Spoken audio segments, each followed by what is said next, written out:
Բարև ձեզ սիրելի հայրենակիցներ,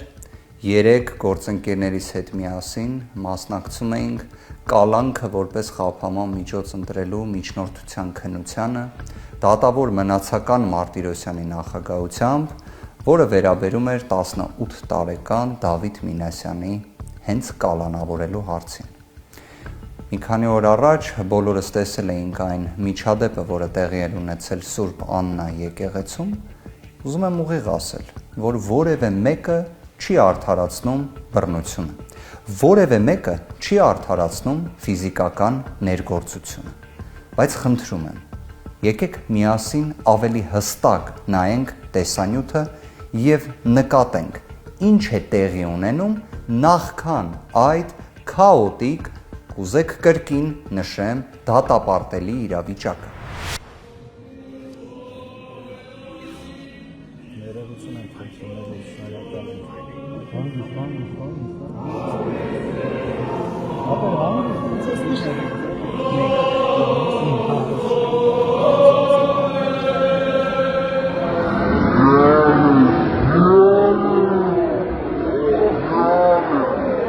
Տեսանյութից ինչ է պարզ դառնում,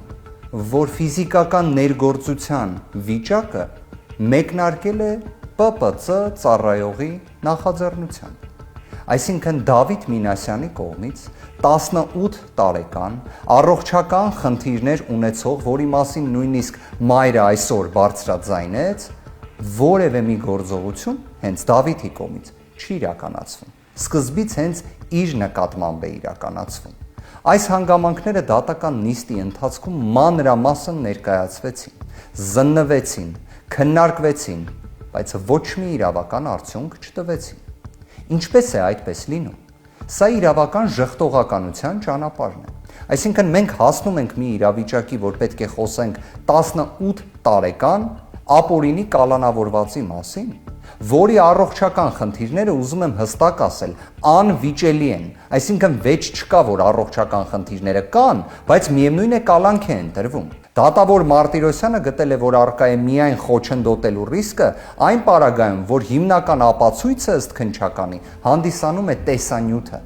Գործընկերներ, մենք ողջամտորեն պատկերացնում ենք, չէ՞ որ տեսանյութի վրա ազդել հնարավոր չէ։ Այսինքն իրավական տեսանկյունից քրեական գործ է հարուցվել, կարող է քննվել։ Ի վերջո անմեղության կանխավարկածը պետք է հարգվի։ Նույնիսկ ինչ տեսնում եք հաճախ մեկ այլ ասպեկտ է ունենում։ Հենց դրա համար է ի վերջո դեռևս հին հռոմեական իրավունքում ամրագրվել անմեղության կանխավարկածը։